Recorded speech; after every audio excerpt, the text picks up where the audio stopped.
gran gusto de saludarlos en este nuevo programa de Corrientes de Pensamiento. Hoy tenemos a un joven talentoso, un argentino que estudia, que trabaja, que está en la cátedra, que está actualizándose permanentemente. Podemos coincidir o no con sus puntos de vista, pero yo tengo un profundo respeto y afecto por el doctor Agustín Echevarne, que además es director de una fundación de libertad y progreso que tiene un acabado, un gran prestigio en el país. Trajeron alguna vez presidentes de otros países, gente de Chile, etc. No está también de director mi querido amigo, el ingeniero Manuel Solana. Agustín, te agradezco mucho tu presencia. No, muchas gracias a ti por la invitación. Es un placer estar acá. Momento especial, año cercano mejor dicho, mes cercano a fin de año, proceso electoral, economía que está llegando a un punto determinado. Me interesaría que vos, estos tres ejes, diremos, economía, situación política, ¿qué esperamos para el año que viene? Estas tres cosas vos te expresen con total tranquilidad. Muchas gracias. Sí, yo lo que estoy viendo es claramente Argentina está en un momento complicado, la gente la está... Bueno, me olvidé decirte algo, perdón. ¿Y qué opinás de todo el G20 también, de paso? Sí. ¿Querés que empecemos por lo último y después vamos a Listo. El G20, a mí lo que me parece es que este grupo de políticos lo primero que tiene que hacer es pensar en la gente. Exacto. Si piensan en la gente, no van a usar una capital de un país para reunirse porque afectan a millones de personas. Un parate, ¿no? Un parate. Se pueden reunir en una ciudad veraniega en invierno. Entonces, en cualquier ciudad veraniega de invierno está vacía. Puede ser Punta del Este, puede ser Bariloche, puede ser... Hay muchas ciudades. ¿Por qué complicar a la ciudad de Buenos Aires a millones de habitantes? No tiene ningún sentido. No va a haber nada, no va a haber Y además tampoco espero que haya ningún resultado interesante. Con lo cual no me voy a extender mucho en hablar del G20, porque la verdad es que creo que va a ser en gran medida... Lo único que puede ser interesante son las reuniones bilaterales que ocurran entre algún presidente y otro presidente y acuerden algo interesante. Porque el conjunto no va a acordar nada interesante. Esa es mi sensación. Totalmente. La cantidad de gente, no se puede, como decir, mano a mano, es diferente. Yo le doy una enorme importancia a la política exterior, pero creo que en el aspecto que vos planteas, mano a mano. Bueno, mucho más importante es lo que acaba de pasar entre Brasil y Chile. Es claro. Acaban de firmar un tratado bilateral de libre comercio, con lo cual pone al Mercosur en un signo de interrogante. Exactamente. Lo cual es muy bueno. El Atlántico con el Pacífico, digamos. Sí, pero es muy interesante lo que está pasando, porque estamos teniendo, lo firma Temer, pero también el próximo presidente Bolsonaro quiere hacer tratados de libre comercio, quiere abrir el Brasil al mundo. Y el Mercosur es el último pedacito del mundo que no comercia con nadie. Brasil empieza a comerciar con Chile. Pero eso es muy importante, porque Chile comercia con todo el mundo, con aranceles prácticamente cero. Ahora con el Pacífico, que empezaron con Perú, con Colombia. La Alianza del Pacífico. La Alianza del Pacífico fueron 12 países, incluso Estados Unidos cuando estaba... Y estuvo Canadá y Japón. Bueno, y ese es el camino. Ya la mitad, ese es el camino. La mitad de América Latina se abre al mundo, compite. Para competir tenés que tener productividad.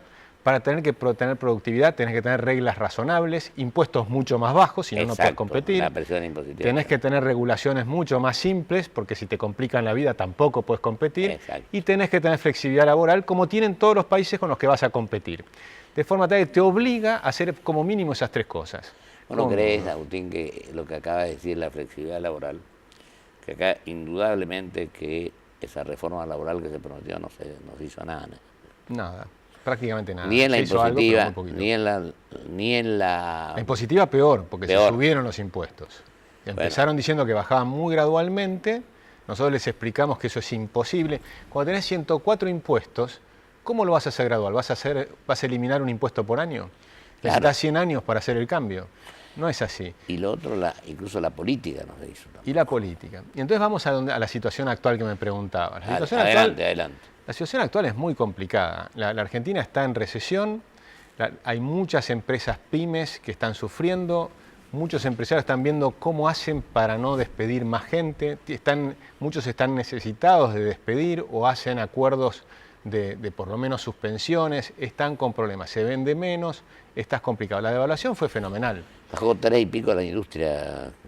Y más también, y yo creo que cuando termines el año vas a tener un año que posiblemente va a ser muy malo, pero todavía te van a quedar por lo menos un trimestre complicado. O sea, de acá a los próximos 5 o 6 meses enero, febrero, marzo.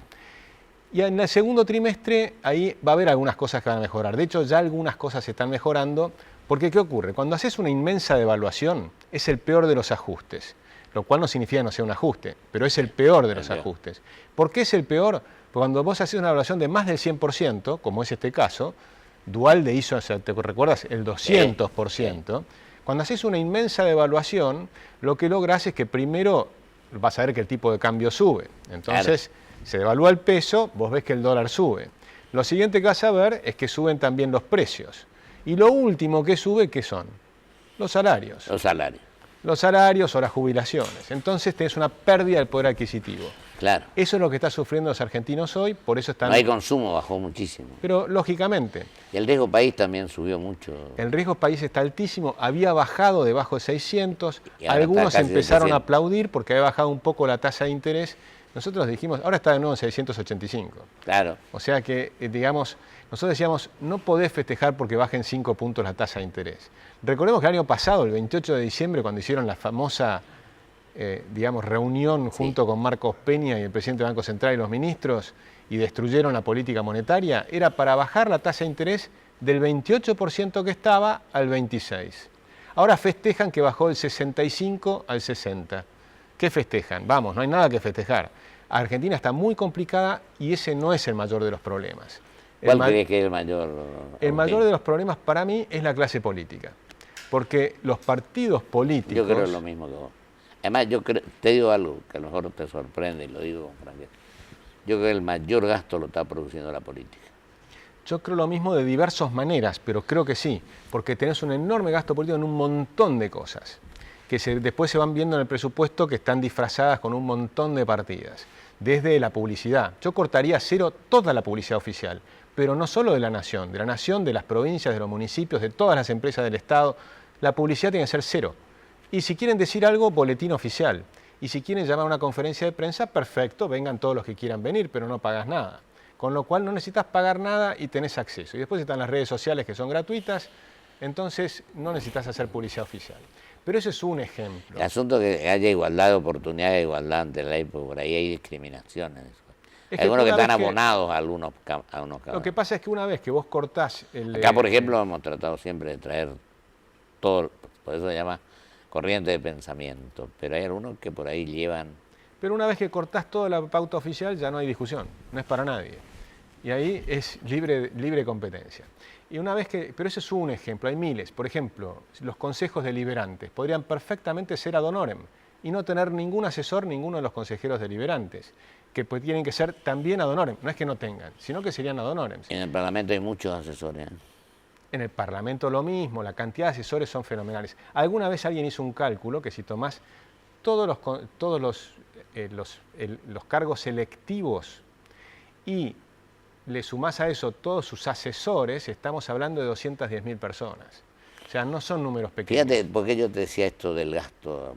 Yo, por ejemplo, a lo mejor hasta podés pensar en que no sean 2 cámaras en las distintas provincias. La mía existe la de senadores y de diputados. Hasta podés ahorrar. Y lo otro, que yo me puse en la reforma del 94, cuando fui constituyente, que estuvimos en contra de esa reforma, fue no elegir un tercer senador. Las provincias tenían 2 senadores, sí. Me parece razonable. Ahora, cambiar eso ya debería ser un cambio constitucional. Lo cual sí, no, ya, estoy de acuerdo, pero digo cuál fue nuestra posición pensando los gastos. Pero aún así, con todo eso, cuando terminó la década del 90, el gasto público estaba entre 28 a 30% del PBI. Ahora que dicen que bajaron un par de puntos, estamos en el 44, 43%. Es decir, que si volver para lo que es el 90 significaría una baja enorme del gasto público de por lo menos 13 puntos. Nosotros pretendemos reducir rápidamente 6 puntos del PBI del gasto público. Y por supuesto que ahí hay que hacer cosas profundas.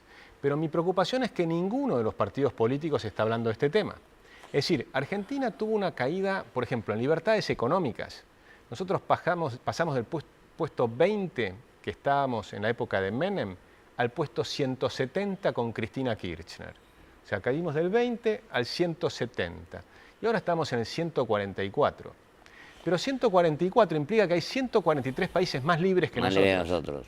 Más libres. Ahora fíjate usted, nosotros ahora vamos reflotando, mejor dicho, creando el Partido Autonomista, fundado por Adolfo Alsina en 1872, que tuvo la generación del 80, Pellegrini, Avellaneda, y que ya formalmente va a tener su personería nacional. Más o menos creo que ya tenemos, y en un mes tendremos 10 distritos. Bueno, a mí me parece fascinante, pero el tema es que traten los queremos temas practicar reales. estos temas. Y yo digo que el que conduce tiene que rodearse, siempre lo digo y lo practiqué como gobernador, de rodearse de gente más capaz que el propio conductor. Sí. Yo tuve profesores míos en ese momento. Y lo otro es que ante cada crítica creo que tenemos que tener un equipo técnico que aporte soluciones. A lo mejor se acepta o no se acepta, está equivocado o acertado, pero por lo menos una propuesta concreta. Me parece bien, pero lo que yo digo y es dialogar, que empecemos a hablar de los problemas reales. Sí, no, el problema real de Argentina es que Argentina es improductiva. Pero fíjate, un caso, perdóname que te interrumpa. Yo estuve en la fundación de ustedes cuando Manuel presentó la ley de coparticipación. Sí. A mí me tocó ganar sin coparticipación los 4 primeros años, 83, 87. Esta ley es del 88. En la reforma se dijo que en poco tiempo se iba a tener y nunca se funcionó. La que ustedes instrumentaron es muy, muy buena, muy, muy buena. Nosotros proponemos, porque nosotros tenemos un principio básico, toda provincia tiene que ser autosustentable. O sea, una provincia no puede vivir de otra provincia. Exacto. Porque en realidad no hay ninguna provincia pobre en Argentina. Pero para eso el problema impositivo tiene gran significación. Tiene gran significación el tema impositivo. Los impuestos distorsivos que quedaron para siempre. Y tiene que tener muy claro que entonces hay que hacer un pasaje de mucha gente que está improductiva a trabajar en temas productivos. Y esto corresponde a un montón de gente. Corresponde a los políticos, porque están permanentemente promoviendo que crezcan los municipios, los empleados municipales me refiero, ¿no? Los empleados municipales, empleados provinciales, empleados nacionales, ha ido creciendo, se duplicó la cantidad de gente que trabaja en el Estado. ¿Eso qué significa? Que la productividad del Estado es la mitad, porque no es que nos dan más servicios, nos dan los mismos servicios o peores y con el doble de gente. O sea que sobra el doble de las personas. La mitad de las personas que están allí están de más. Yo a mediodía, por ejemplo, me invitaron a hablar en el Instituto Alvear. Sí. Bueno, yo planteaba allí hasta planteaba un tema que por supuesto no es para este momento, pero yo cuando la reforma del 94 yo pretendía que continuara el colegio electoral, por ejemplo. Ahora, ¿y cómo acordamos para hacer un tipo de pacto democrático? Creo que es la mejor manera de hacer eso, porque hoy 2 distritos grandes resuelven la suerte del país. Bueno, la mitad del padrón, más de la mitad del padrón. Nosotros como lo vemos, creemos que los argentinos tenemos que empezar a hablar del tema. Claro. Porque una vez que decimos, hay 2 millones de personas que tienen que pasar al sector privado, no lo puedes hacer de un día para el otro y decirle, muchachos, se van mañana. Porque tenés que ver de qué manera van a tener que pasar. Ahora, una empresa privada cuando se reestructura, ¿qué hace? Le da una indemnización y la gente tiene que salir a buscar trabajo. Nosotros tenemos un método que es mucho más fácil para la persona. Le damos tiempo para ir a buscar trabajo y le seguimos pagando el sueldo durante lo que dice la ley, que ya está la ley, no hay que se necesita una nueva ley. Se le sigue pagando el sueldo durante 1 año y la persona va a buscar trabajo. Si consigue trabajo, nuestra propuesta es que siga cobrando el sueldo por 1 año, con lo cual tiene un incentivo para encontrarlo rápido y empieza a tener un doble sueldo. Con lo cual un incentivo para irse rápido del Estado a buscar trabajo privado. Ahora, cuando vaya al sector privado, tiene que haber trabajo. Hoy el sector privado no tiene posibilidades. Exacto. Entonces vamos al sector privado. ¿Cómo hacemos para que el sector privado cree muchas fuentes de trabajo rápidas? Ahí es donde tenés que hacer el resto de las reformas y por eso tienen que ser simultáneas. La laboral, la impositiva, tenés que hacer la política. Una reforma monetaria para tener inflación cero ya. Eso se puede hacer, ya lo hemos hecho, lo hicimos con la convertibilidad, en 1 año se bajó la inflación, durante 10 años tuvimos inflación cero. O sea que se sabe cómo hacer inflación cero. Nosotros tenemos que ir a inflación cero, sea con convertibilidad, con dolarización, busquemos otra alternativa si quieren, inflación cero. Esa es la propuesta nuestra, ir a inflación cero. Cuando tenés inflación cero, se desploman las tasas de interés. se desploman las tasas de interés y empieza a aparecer el crédito. Esa es una de las reformas. La segunda reforma muy importante es la reforma laboral. La flexibilidad laboral no es para el que está trabajando con Moyano cobrando un peaje. La flexibilización laboral es para crear empleos nuevos. Argentina requiere crear millones de empleos nuevos. Ahora, escuchame, querido Agustín. Y me falta una tercera. Inversión. Terminá con la tercera. Y me falta una tercera y una cuarta. La tercera es bajar los impuestos y la cuarta es la desregulación. Si vos haces todas esas cosas, vas a abrir la economía fácil y vas a poder hacer lo que está haciendo Brasil con Chile, y que es el comercio comercio libre. Juego en la justicia también, porque el capital que por supuesto, por supuesto. Las reglas de juego tienen que ser muy claras. Para eso me sirven los tratados internacionales. Claro. Porque cuando hacemos un tratado internacional con Brasil, con Chile, con Paraguay, con Uruguay, de libre comercio, no una unión aduanera como el Mercosur. Porque el Mercosur fue, yo levanto las barreras y acá no entra nadie. En los tratados de libre comercio es bajo las barreras y si vos querés bajarla más con alguien más, lo podés hacer. Entonces es muy distinto. El Tratado de Libre Comercio funciona mucho mejor que las uniones aduaneras. Nos permite hacer tratados con cualquiera. Bolsonaro o Pablo Guedes, que es su ministro de Economía, el que va a ser el ministro de Economía, quiere hacer esto. Nos viene muy bien. Es la oportunidad de que nosotros lo hagamos. Piñera está en la misma sintonía en Chile. Bueno, pero ellos ya firmaron con Chile. Pero está buenísimo, porque el Tratado de Libre Comercio nos facilita. Cuando firma tratado Chile y Brasil, nosotros lo que tenemos que hacer es leer el tratado. Nos gustó el tratado, firmamos abajo y ya somos 3. O sea, ni siquiera tenés que hacer enormes negociaciones. Eso lo hicieron en 6 meses. Con lo cual, suponte que cambiamos alguna cosa. Digo, ¿estás convencido que el Mercosur no tiene futuro? El Mercosur no tiene ningún futuro. El único futuro que tiene es si lo transformamos en libre comercio.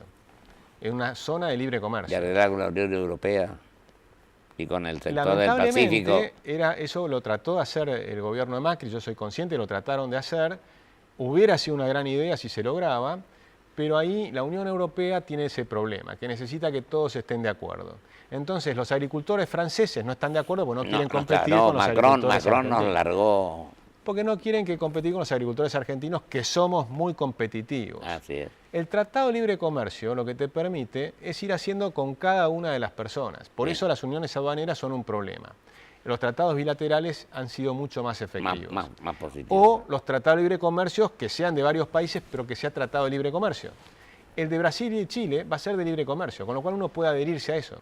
El de la Alianza del Pacífico es un tratado de libre comercio, uno puede adherirse al tratado de libre comercio.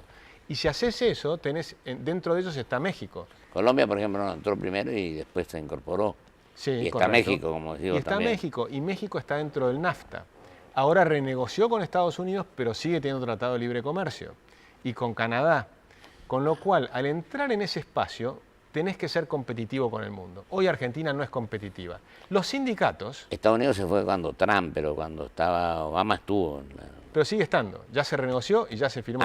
O sea que sigue estando, están allí adentro, en el NAFTA sigue estando. Renegoció con Canadá. En el NAFTA sí, pero digo con el tema del Pacífico, la Alianza del Pacífico. Ah, bueno, pero ellos siguen estando con los tratados, lo que pasa es que están renegociando algunas cosas, pero ya renegociaron con los principales, que son los 2 vecinos que tienen, que son México y Canadá. Y Canadá, ¿qué país Canadá?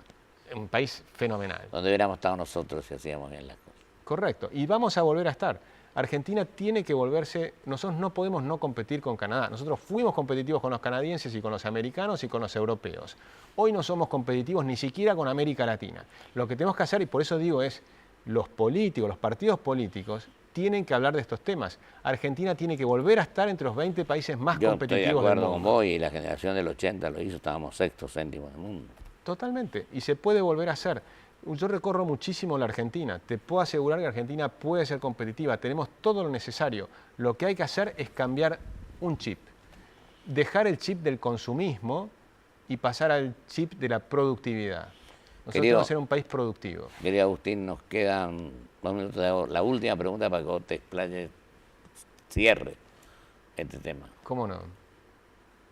A tu disposición. Lo que digo es, yo convoco a los partidos políticos, a los argentinos en general, a pensar distinto, entender por qué no funcionamos. No funcionamos porque premiamos lo que no funciona y castigamos fenomenalmente a los sectores productivos. El campo es el sector más productivo, es el sector más castigado. Los sindicatos, yo les pido que me reflexionen. El mundo tiene que ser productivo. Si ellos defienden que no puedas entrar Uber, que no puedas usar el email, que no puedas usar el telepeaje, que no puedas usar el web check-in, Argentina es el retraso y es la pobreza. Tienen que entrar todos los avances tecnológicos y tenemos que crear cientos de miles, mucho más. Tenemos que crear millones de nuevos trabajos. Incorporarnos a la modernidad, decimos. Pero por supuesto, hay que abrazar el cambio. No hay que resistir al cambio, hay que abrazar el cambio. Y es una oportunidad extraordinaria. El mundo está mejorando muy fuertemente. La pobreza está bajando en todas partes, salvo Venezuela, Argentina, los países socialistas. Pero los países que abrazan el cambio, que se animan a competir, los jóvenes de 18 años, 19 años, 20 años, tienen posibilidades maravillosas por delante. Tienen que aprender inglés. Tienen que tratar de terminar con los paros y las cosas que... Pero por supuesto. Los pocos días de clase. Y tenemos que dejar de subsidiar lo improductivo. Aerolíneas Argentinas no tiene por qué ser nacional. Hay que privatizarla o cerrarla. Si vos mirás las internacionales, Lufthansa, British Airways, KLM, Iberia, American Airlines, son todas privadas. ¿Okay? Son todas privadas. Incluso en un país socialista como Francia, Air France, el 83% es privado. Entonces, ¿por qué tengo que tener una aerolínea nacional? Es un disparate.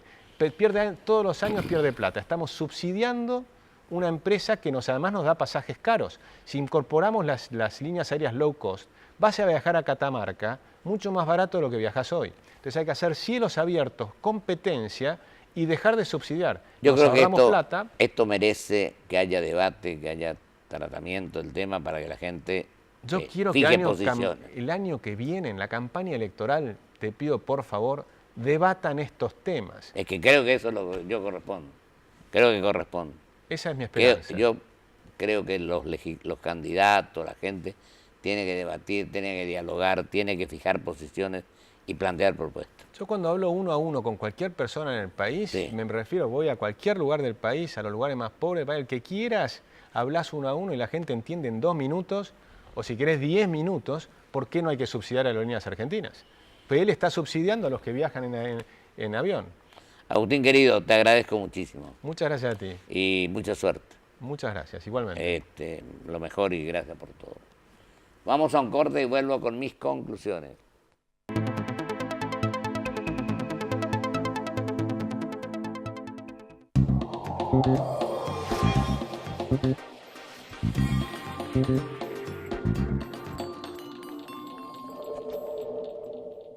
Provincia Seguros te presenta su nueva app. Bájala y tené lo que necesitas a un dedo de distancia. Accede a tus pólizas, a la tarjeta de circulación y Mercosur, siniestros, denuncia y seguimiento online, asistencia al vehículo. Planificás y manejás tu tiempo porque sabés al instante dónde está el auxilio y mucho más. Todo lo que necesitas a un dedo de distancia. Nuestro compromiso es con vos. Provincia Seguros, una empresa del Grupo Provincia.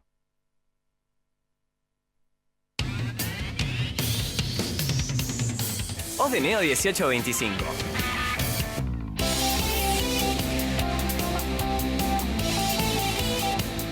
Estamos.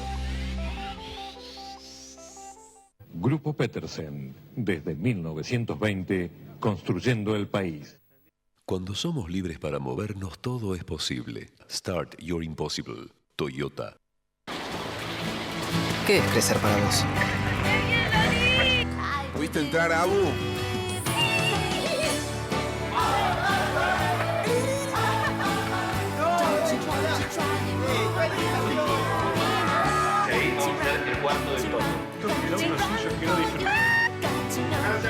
Para cada uno, crecer es algo distinto.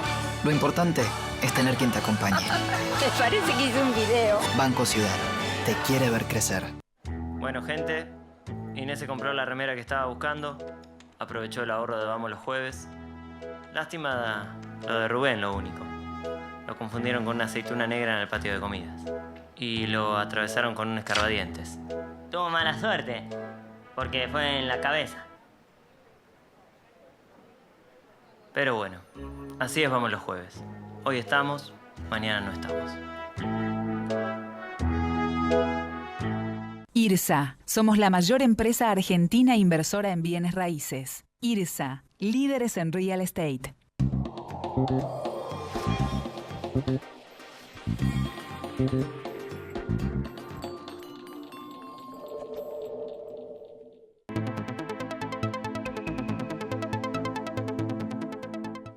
Le agradezco a mi querido amigo Agustín Echevarne su presencia hoy en Corrientes de Pensamiento. Él ha fijado una línea de pensamiento que creo, bueno, acá dice Corrientes de Pensamiento. Y creo que cada uno tiene todo el derecho y tenemos que tener la libertad de expresarse con total tranquilidad. Igualdad de oportunidades para la gente que opina de una manera o de otra. Y creo que para eso es sustancial, fundamental, lo que decíamos al final, que se debatan las cosas. No podemos obligar a la gente sin que conozca el tema a que se adhiera o confronte con respecto a ese tema. Creo que tenemos que tener espíritu constructivo, pero también tenemos que tener un profundo sinceramiento. No puede ser que en las campañas digamos una cosa, pero cuando nos convertimos en mandatarios de la gente que nos vota, hagamos otra. Creo que la gente está esperando que los políticos, en general también los empresarios, también los sindicalistas, etc., seamos coherentes y transparentes. Yo creo que la honestidad, que no es un mérito, sino una obligación, pueda tener vigencia permanente en la actuación de las personas que se dedican a la vida pública. Por eso yo quiero agradecerle a Agustín, que unos podrán coincidir, otros no, pero que la tarea que ellos realizan en la Fundación Libertad y Progreso, indudablemente que tiene propuestas claras, definidas. No se puede compartir o no, pero que sirve para que vayamos aclarando el panorama y para que entre todos, con espíritu patriótico, como decía el maestro Llanes Quintana, con sentido común y patriotismo, podamos volver a ser el país que fuimos cuando éramos la sexta o séptima potencia del mundo. Muchísimas gracias. Hasta la semana que viene, si Dios quiere.